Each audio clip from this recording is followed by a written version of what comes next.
जी साथियों, स्वागत है आप सभी का हमारे इस तीसरे सेशन में। चेतन और अवचेतन मन के बाद जो हमारा तीसरा टॉपिक है, आज उसके बारे में समझिएगा। तीसरा टॉपिक इस पूरे चैप्टर का निचोड़ है। अगर ये बात समझ में आ जाती है तो कोई भी व्यक्ति जो सुपरस्टिशंस में विश्वास रखता है, जो भूत प्रेत में विश्वास रखता है, जो ऊपरी पराई, जिन जिन्नात, शैतान, बुरी आत्माएं, इन सब चीजों में बिलीव करता है, तो उसका असली कारण क्या है वो बात आपको समझ में आ जाएगी। पूरा वीडियो आपको देखना पड़ेगा। अगर पूरा वीडियो नहीं देख सकते, टाइम नहीं है, तो आप अभी से इसको स्किप करके जा सकते हो। बहुत सारे सवालों में एक सबसे ज्यादा सवाल जो आते हैं वो सवाल इस प्रकार से हैं। ऊपरी पराई, भूत का आ जाना, भूत का चले जाना, शैतान, बुरी ताकतें शरीर में, बालाजी का, माताजी का, किसी काली का, किसी भैरवनाथ का, या किसी जिन्नाथ का, किसी शैतान का साया घर में, परिवार में, मोहल्ले में, किसी पेड़ में, किसी घर में, किसी हवेली में, किसी रास्ते पर, ये आपने नॉर्मल हमारे समाज में सुना होगा। इनके पीछे जो सवाल आते हैं वो समझिए। सवाल दोस्तों ये है कि क्या बुरी आत्माएं होती हैं? नंबर 2, ये काम कैसे करते हैं? नंबर 3, अगर ये बुरी आत्माएं हैं तो भगवान इनको रोकता क्यों नहीं? जो ईश्वर है वो इनका कोई समाधान क्यों नहीं करता? और ये बुरे कर्म कौन करवाता है? इन सभी चीजों को आज हम लेके चलेंगे और इस पूरे वीडियो में हम इन सभी बातों का खुलासा करेंगे कि आखिर चीजें होती कैसे हैं। बिल्कुल सीरियस होकर, इत्मीनान से होकर के, आराम से बैठ करके इस वीडियो को सुनिए आप। और ये सिर्फ हिंदू धर्म में नहीं है। हिंदू धर्म में आ जाओगे तो आपको बालाजी, काली माता जी, भैरवनाथ जी का जिक्र मिलेगा। आप अगर मुस्लिम समुदाय में जाओगे तो वहां पे जिन जिन्नात, ये सब चीजें मिलेंगी। अगर आप क्रिश्चियन में जाओगे तो वहां आपको शैतान का साया, बुरी आत्माएं, इस तरह के वर्ड मिलेंगे। हर कम्युनिटी में तमाशा वही चल रहा है, ठीक है। बनाने वाले बेवकूफ जो बैठे हैं सभी धर्मों में, जो ऊपर लीडर बैठे हैं, वहां पास्टर हैं, यहाँ पे मौलाना है, यहाँ पे हमारे ढोंगी बाबा हैं। हर धर्म के अंदर ये लोग बैठे हैं। इनकी आज जांच पड़ताल करते हैं। मैं आपको शुरू से लेके चलता हूं। बुरी आत्माएं कैसे काम करती हैं और इनको ईश्वर रोकता क्यों नहीं है, और अगर बुरी आत्माएं हैं तो ईश्वर उनका समाधान क्यों नहीं करता, और बुरे कर्म कौन करवाता है। अब अगर कोई व्यक्ति आपसे ये पूछे कि बुरे कर्म कौन करवाता है, तो एक सिंपल सा साधारण सा आंसर आता है कि शैतान बुरे कर्म करवाता है। और ये बात जिस व्यक्ति को समझ में आती है कि शैतान बुरे कर्म करवाता है, तो उस व्यक्ति को कुछ भी समझ में आ सकता है। जिसको ये सिंपल बात समझ में आ जाती है। मैं इससे आगे की बात करने वाला हूं। क्योंकि अगर शैतान बुरे कर्म करवाता है तो फिर ईश्वर उसको रोकता क्यों नहीं? अगर शैतान बुरे कर्म करवाता है, क्योंकि शैतान है तो इसका मतलब ईश्वर भी है। एक दूसरे के बिना दोनों हो नहीं सकते ना। अगर शैतान बुरे कर्म करवाता है तो फिर ईश्वर उसको रोकता क्यों नहीं? और अगर ईश्वर है तो क्या वो शैतान से कमजोर है? अगर शैतान इतना ताकतवर है कि वो बुरे कर्म कर सकता है और ईश्वर इतना कमजोर है कि उसको रोक नहीं सकता, तो फिर हम एक काम करते हैं, हम ईश्वर की आराधना बंद करके शैतान की आराधना कर लेते हैं, क्योंकि अल्टीमेटली शैतान ज्यादा ताकतवर है। ये बात एक ऐसी मूर्खतापूर्ण बात है जो किसी के भी समझ में आएगी, और हर पोंगा पंडित आपको इस बारे में बता देगा और आप लोग मान भी लेंगे। इस बात को वही लोग मान सकते हैं जो कुछ भी मानने को तैयार हो जाते हैं। मैं इससे आगे की बात करने वाला हूं, क्योंकि अगर आप श्री कृष्ण से पूछेंगे, तो आपको ये जवाब नहीं देंगे। 5000 साल पहले जब चीजों को बनाया गया, गीता में समझाया गया, उसमें यह आंसर नहीं है कि शैतान बुरे कर्म करवाता है। उसको आपको समझना पड़ेगा। वो आपको समझेंगे तो आपको पता चलेगा कि हमारी पूरे यूनिवर्स के, हमारी पूरी धरती के कुछ नियम हैं, और वे नियम अपना काम करते हैं। इंसानी शरीर की अपनी कुछ शक्तियां हैं और वे शक्तियां अपना अपना काम करती हैं। अब वे शक्तियां कौन कौन सी हैं? प्रकृति ने हमें 3 भागों में बांटा है। ये वीडियो समझ में आ गया तो सब समझ में आ जाएगा। प्रकृति ने हमें 3 भागों में बांटा है। उन 3 भागों को समझिए आप। वे 3 भाग हैं, रजस, सदस और तमस। रजोगुण, सदोगुण और तमस गुण। ये बात पहले भी कई बार आप सुन चुके होंगे, और हर धर्म का ठेकेदार आकर के इन बातों को बताता भी है। मैं आपको एक्चुअल में इस चीज की गहराई बताना चाहता हूं कि अगर ये गहराई आपने समझ ली तो और कुछ जानने की जरूरत नहीं है। पूरी साइंस इसी पे टिकी हुई है, और ये बात आज से नहीं बताई गई। ये बात 5000 साल पहले बताई जा चुकी है। लेकिन समय के साथ साथ इसकी जो वैज्ञानिक अवधारणा है उस पे बहुत बड़ी धांधली है। उसको आज समझते हैं। रजोगुण, सदोगुण और हमारा तमस गुण, ये 3 गुण हैं जो किसी भी व्यक्ति के अंदर दिए गए हैं। ये मेरे अंदर भी है, ये आपके अंदर भी है, और इस दुनिया में इंटायर वर्ल्ड के अंदर जितने भी लोग रह रहे हैं, ये तीनों गुण उन सभी के अंदर है। प्रॉब्लम क्या है? प्रॉब्लम ये है कि हम इसको समझते नहीं है, हम इसको जानते नहीं है। अगर हम इसको जान जाएं तो हर चीज को आराम से समझ सकते हैं कि ये तीनों ताकतें काम कैसे कैसे करती हैं। देखिए, ईश्वर ने ये तीनों गुण, ईश्वर कह लीजिए, प्रकृति कह लीजिए, हर धर्म के अंदर जो भी आपका नाम है, आप अल्लाह को मानते हैं तो मान लीजिए, आप भोले शंकर को मानते हैं, आप श्री कृष्ण को मानते हैं, आप जीसस क्राइस्ट को मानते हैं, किसी भी धर्म से हैं आप, ठीक है। ये तीनों गुण इस धरती के हर व्यक्ति के अंदर है, ये तीनों गुण। अब ये तीनों गुण काम कैसे करते हैं, पहले तीनों की परिभाषा समझिए। जब हम लोग इन तीनों को समझने चलते हैं तो अलग अलग धर्मों में इनको अलग अलग रूप से बताया गया है। बहुत समय पहले जब इसके बारे में जाना गया तो पता चला कि प्रकृति ने इंसान को 3 गुणों के साथ भेजा है इस धरती के ऊपर, 3 गुण। और ये 3 गुण अलग अलग जगह पे अलग अलग रूप में परिभाषित हैं। आपने सुना होगा, जब आप साइंस पढ़ते हैं, फिजिक्स को पढ़ते हैं, तो आपने सुना होगा इलेक्ट्रॉन, न्यूट्रॉन, प्रोटॉन, ये तीनों वही गुण हैं। अगर आप आ जाएंगे रजोगुण, तपोगुण और सदोगुण, ये एक दार्शनिक के हिसाब से हैं। आप हिंदू धर्म में आ जाएंगे तो आपको सुनने को मिलेगा ब्रह्मा, विष्णु, महेश, ये 3 गुण हैं। मैं शुरू से आपको एक बार बताता आ रहा हूं अपने पहले वीडियो से कि हर चीज को एक सिंबॉलिक ढंग से हमें बताया गया है ताकि हमें चीज समझ में आ जाए। मैंने अपने जो वीडियो, मैंने नवरात्रों के ऊपर जो वीडियो बनाया था, जो हमारी 9 माताएं हैं, वे 9 माताएं किस किस का सिंबल है, हम उन सिंबल्स को ना समझ के और चीजों को पकड़ के बैठ जाते हैं। जब ब्रह्मा, विष्णु, महेश का जिक्र आएगा तो ये 3 गुण हैं, हम देवताओं को पकड़ के बैठ जाते हैं, हम उनको मनाने में बैठ जाते हैं, उनके साइंटिफिक अर्थ को नहीं समझते हैं। हम लोग चलते हैं इस पे। तो मैंने आपके लिए बहुत बेहतरीन लिटरेचर यहाँ पे हम तैयार किया है। सबसे पहले हम लोग बात करते हैं रजोगुण की, इलेक्ट्रॉन, प्रोटॉन, न्यूट्रॉन, रजस, तमस और सदोगुण। और हमारा जो है यहाँ पे सबसे पहले हम बात करते हैं रजोगुण की।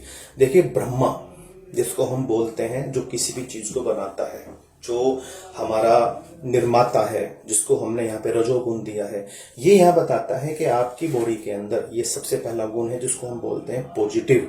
ये पॉजिटिव एनर्जी है हमारे अंदर, सकारात्मक ऊर्जा।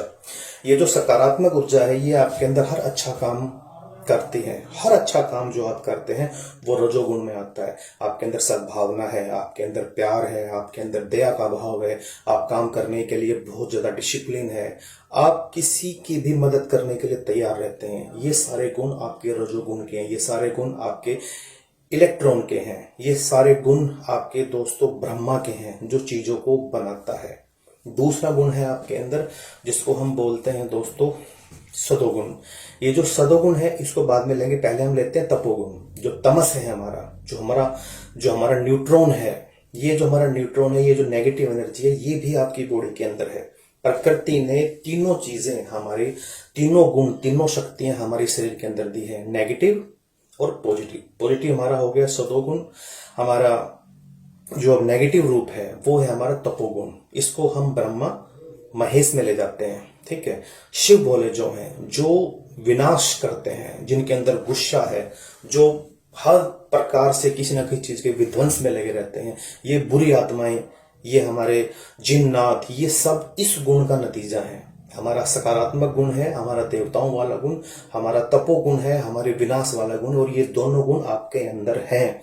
तीसरा हमारा गुण है जिसको हम बोलते हैं विष्णु, ब्रह्मा, विष्णु में जो तीनों चीजों को बैलेंस करता है, जो ना इलेक्ट्रॉन है, जो ना न्यूट्रॉन है, जो ना ही प्रोटॉन है, ना ही हमारा इलेक्ट्रॉन है, जो बीच का है, जो प्रोटॉन है, जो दोनों को बैलेंस करता है। जैसे आप जानते हैं कि हम गाड़ी चलाते हैं, एक से स्पीड दबती है, एक से ब्रेक लगते हैं, और बीच में होता है एक्सीलरेटर जो चीजों को बैलेंस करता है। मेरे चीजों को समझिएगा, मेरे भाव को समझिएगा। प्रकृति ने ये तीनों गुण आपके अंदर दिए हैं। आप साइड में एक इमेज देख रहे हैं, अब आप इस इमेज से समझिए सारी चीजें। अगर आप इमेज से समझेंगे तो और बेहतर तरीके से समझ पाएंगे। आपके साइड में मेरे, आप देख रहे हो साइड में एक इमेज आ रही है। इस इमेज पे आप देख रहे होंगे कि एक व्यक्ति है जिसके ऊपर एक छोटा सा थॉट है, ठीक है। ये जो छोटा सा थॉट है, इसको अगर आप समझेंगे तो आप देख पाएंगे कि एक व्यक्ति के अंदर ये छोटा सा विचार आया, और ये विचार तीनों विचारों में से कोई भी हो सकता है। ये पॉजिटिव भी हो सकता है, नेगेटिव भी हो सकता है, और बीच का भी हो सकता है। मान लीजिए ये एक पॉजिटिव विचार है। दिमाग की प्रोसेस है कि जब आप किसी चीज को बार बार सोचते हैं, बार बार सोचते हैं, बार बार सोचते हैं, तो दिमाग उस विचार को उसी मात्रा में बढ़ा देता है। अब आप उस विचार को फिर सोचते हैं, 2 दिन के बाद फिर सोचते हैं, और लगातार उसको सोच रहे हैं। हर बार उसकी जो संख्या है, उसकी जो मात्रा है, उसका जो आकार है, वो बढ़ता जाएगा। डजंट मैटर वो नेगेटिव है या पॉजिटिव है। जिस विचार को आप बार बार सोच रहे हैं, आप जिस माहौल में रह रहे हैं, आप जिन लोगों के बीच में रह रहे हैं, जिस तरह की बातों के बीच में रह रहे हैं, जिस प्रकार के लोग आपके आसपास हैं, जिस प्रकार का थॉट प्रोसेस आपके दिमाग में चल रहा है, उसी प्रकार का वो विचार बार बार बार बार बार बार अपना आकार लेता रहता है, लेता रहता है, लेता रहता है, लेता रहता है। और जितनी बार भी वो बढ़ेगा ना, उतना ही बिलीव, उतनी ही ज्यादा डेडिकेशन आपका उस बात के प्रति बढ़ जाता है। जब भी आप उस विचार को बार बार सोचते हैं। आपको क्या लगता है, जब कोई लड़का चोरी करता है तो क्या पहली बारी में वो एक बड़ा पॉकेट मार बन जाता है? कभी नहीं दोस्तों। जब कोई बंदा, लड़का, लड़की ड्रग्स लेता है तो क्या पहली बार में वो ड्रग्स लेने का इतना आदी हो जाता है? जब कोई वाइन लेता है तो क्या वाइन के साथ वो इतना ज्यादा एडिक्ट हो जाता है पहली बार में? नहीं दोस्तों। जब किसी व्यक्ति ने पहली बार पॉकेट मारी थी, वो उसका एक पहला विचार था। अब उसको लगातार वो उन लोगों के बीच में रहता है, उस तरह का काम करता है, तो क्या होता है, वो विचार बढ़ता बढ़ता बढ़ता इतना बड़ा होता है कि आज वो एक बड़ा पॉकेट मार है। आज वो हत्याएं भी कर देता है, बैंक भी लूट लेता है। क्या आसान लगता है आपको किसी व्यक्ति के पेट में चाकू मार देना? क्या कोई नॉर्मल आदमी मार सकता है? कभी नहीं मार सकता। वो उन विचारों में जीता है, उस विचारों में उसको पहुंचने में बहुत लंबा समय लगा है। जब कोई कैंडिडेट कंटिन्यू वाइन पीता है, शराब पीता है, तो एकदम से नहीं हो जाता है, वो उसमें समय लगता है। वो उस अवधारणा तक पहुंचा है, वो लत तक पहुंचा है, क्योंकि वो लगातार वाइन के बारे में सोचता है, लगातार ड्रग्स के बारे में सोचता है। वो व्यक्ति लगातार किसी लड़की के बारे में सोच रहा है। वो व्यक्ति लगातार अच्छे और बुरे दोनों अनुभव हो गए यहाँ पे। कोई व्यक्ति किसी की मदद करता है तो मदद करना भी उसी आकार में बढ़ता है। वो और ज्यादा सद्भावना, और ज्यादा प्यार, और ज्यादा लोगों के प्रति उसका अट्रैक्शन और ज्यादा बढ़ता है, क्योंकि ये दोनों गुण आपके शरीर में दिए हैं। तीसरा गुण है जो चीजों को बैलेंस करता है, ठीक है, जो दोनों चीजों को बैलेंस करता है। ज्यादा गुस्सा भी नहीं होने देगा और ज्यादा आपको नॉर्मल भी नहीं रखेगा, बीच का आपको रखेगा। अब ये तीनों गुण आपकी बॉडी के अंदर है। अब आप किन लोगों के बीच में रहते हो, वैसी प्रवृत्ति आपकी दोस्तों यहाँ पे बनती जाती है। एक दिन ऐसा आता है कि आप इस विचार को इतना बड़ा, इतना बड़ा, इतना बड़ा बना लेते हो कि अब आपको पता नहीं चलता, अब आपको पता नहीं चलता कि अब आपका दिमाग आपके कंट्रोल में है या कंट्रोल में नहीं है। क्योंकि एक स्टेज पे जाकर के दिमाग से आप अपना कंट्रोल खो देते हो। जो ये लास्ट में देख रहे हो ना आप, वो विचार बढ़ता बढ़ता बढ़ता बढ़ता आज इतना बड़ा हो गया कि अब वो एक अंधेरे में जाके बैठ गया। अब उसका दिमाग काम नहीं कर रहा है। अब ये जो विचार है उसने उसको पकड़ लिया है, जकड़ लिया है। अब वो उसे बाहर नहीं आ सकता। क्योंकि आपने देखा होगा ना, रोड पे लिखा होता है लिमिट 100 किलोमीटर से ऊपर नहीं चलानी है, 80 से ऊपर नहीं चलानी है। क्यों? क्योंकि उससे ऊपर आप कंट्रोल खो दोगे। 80 किलोमीटर की स्पीड है, 80, 82, 85, 90 तक उस एरिया में आप चला सकते हो। उससे ऊपर अगर आप गए तो कंट्रोल खो दोगे। आप वहां पे एक्सीडेंट की संभावना हो सकती है, आप मर जाओगे। आपके दिमाग में भी एक लिमिट है। हस्बैंड वाइफ का जब झगड़ा होता है तो क्या लगता है, क्या पहले दिन में डिवोर्स के फॉर्म आ जाते हैं? जब माँ बाप के बीच कोई बात होती है, कोई छोटा मोटा समाज में झगड़ा होता है, बच्चों के प्रति कोई बात हो गई, तो क्या एक दिन में ही तमाशा हो जाता है? नहीं दोस्तों, उसमें समय लगता है, उसमें जाने में समय लगता है। और ये सारी चीजें आपके इस भूत प्रेत वाले मैटर से कैसे जुड़ी हुई हैं आप समझिएगा। जब आप लगातार किसी विचार को सोचते हैं, जब आप लगातार कोई ऐसी बात सोचते हैं, काली माता, भैरूनाथ जी, जिन्नात, शैतान, ये आपके दिमाग के अंदर चलते हैं। जरूरत से ज्यादा प्यार और जरूरत से ज्यादा डर, जरूरत से ज्यादा प्यार और जरूरत से ज्यादा डर, जरूरत से ज्यादा आस्था चीजों को दिखाना शुरू कर देती है।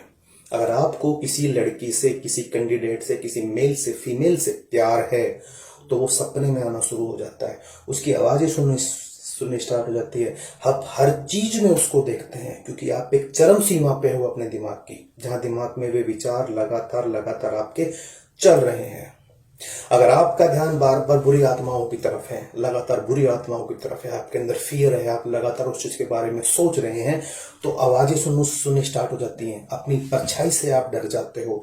छोटा मोटा कोई इंसिडेंट होता है तो आप वो बिहेव करने लगते हो क्योंकि आपके अवचेतन मन में वे यादें बहुत गहरे में बैठ चुकी हैं और दिमाग की अपनी एक लिमिटेशन है। याद रखिएगा, आप ये मत सोचिएगा कि दिमाग को आप कंट्रोल कर सकते हो। नो, दिमाग को आप कंट्रोल नहीं कर सकते।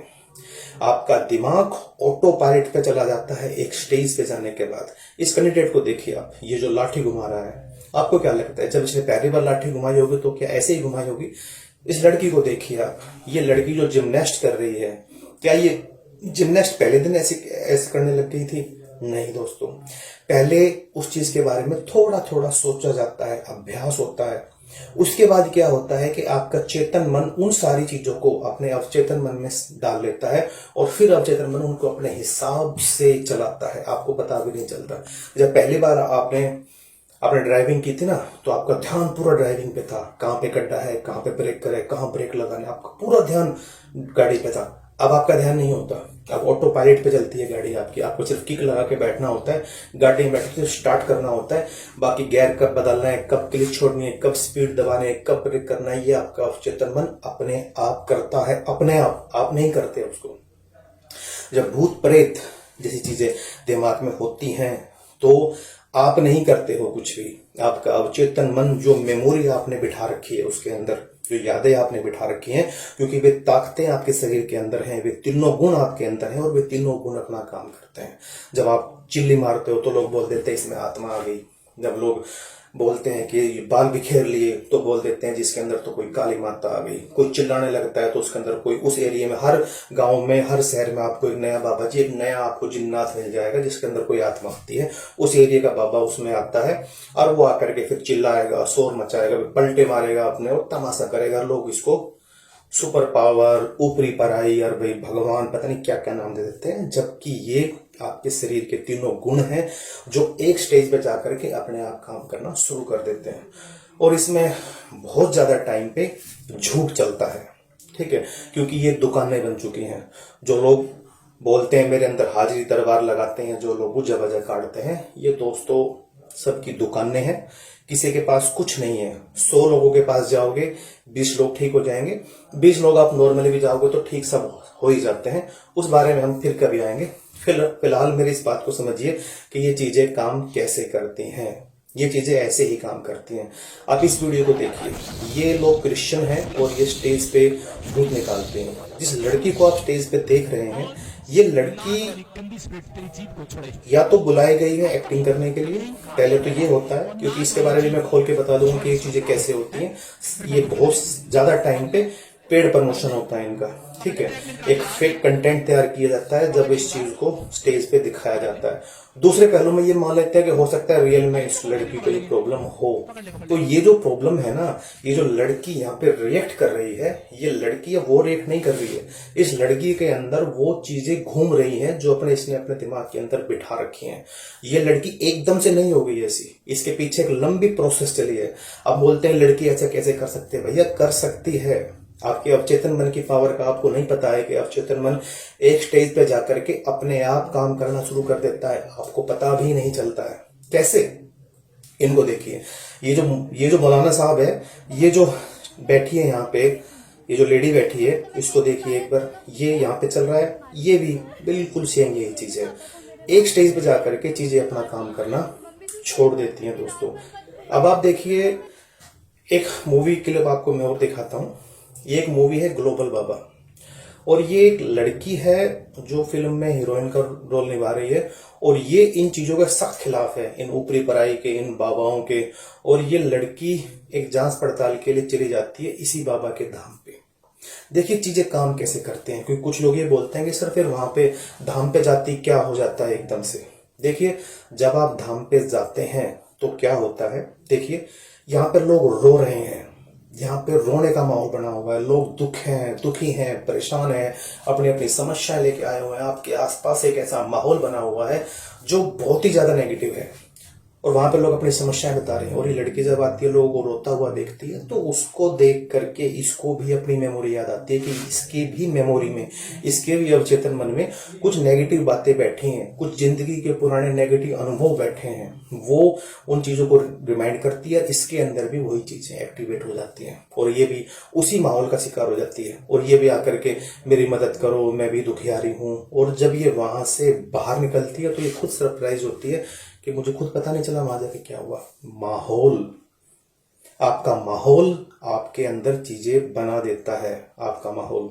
ठीक है, आप देखिएगा, ये गाना आपने सुना होगा, बॉबी देओल नाचना स्टार्ट कर देता है। गाने के शुरुआत में ये नाच नहीं रहा था और बाद में नाचना शुरू कर देता है। क्यों? क्योंकि माहौल बन जाता है। एक स्टेज पे जाकर के आपके दिमाग से आपका कंट्रोल हट जाता है। ये जो लोग चिल्लाते हैं ना धामों पे जाके, बालाजी में चले जाओ, नगरकोट चले जाओ, बहुत से मुस्लिम दरबारों पे वो ये जो जितने दरगाहें हैं यहाँ चले जाओ, इन जीसस के वहां चले जाओ, वो हाथ घुमाता है, वे गिर जाती हैं, चिल्लाती हैं। ये दोस्तों सारा उसी चीज का नतीजा है। आपने अपने बॉडी को, इस पूरे प्लान को नहीं समझा है, बॉडी रिएक्ट कैसे करती है और ये लोग इनका फायदा कैसे उठाते हैं और कैसे आप बेवकूफ बन जाते हो, आपको खुद पता नहीं चलता है। कुछ तो इसमें आपका खुद का स्वार्थ होता है, मैं सीधा बोल रहा हूं, कुछ तो इसमें आपका खुद का स्वार्थ होता है कि आप अपनी चीजें मनवाना चाहते हो, आपके अंदर कुछ दुख है, आप कोई अटेंशन पाना चाहते हो, आपका अपना कोई भी स्वार्थ हो सकता है। सबसे ज्यादा तो ये है, कुछ है जो आपको जिसकी नॉलेज ही नहीं है, जो आपके ऊपर हावी हो गया है, उसका इलाज किया जा सकता है। जो लोग स्वार्थपूर्ण इस काम को करते हैं उसका कोई इलाज नहीं है। यहाँ पे लोगों की डेथ तक हो जाती है। आपकी बॉडी एक ऐसा केमिकल रिलीज करती है जो आपकी बॉडी के अंदर काम करता है, घूमता है लगातार। आपको याद है जब फर्स्ट लव होता है किसी के साथ, जब किसी के साथ फर्स्ट लव होता है तो जब उसके साथ टच भी हो जाता है ना, नए लड़के लड़कियां टच भी होता है तो एक अलग सी केमिकल फीलिंग आती है बॉडी के अंदर, एक अलग सा मजा आता है। और जब उसके साथ हम रहने लगते हैं, शादी हो जाती है, सब नॉर्मल हो जाता है, अच्छी चीजें अच्छा केमिकल बनाती हैं।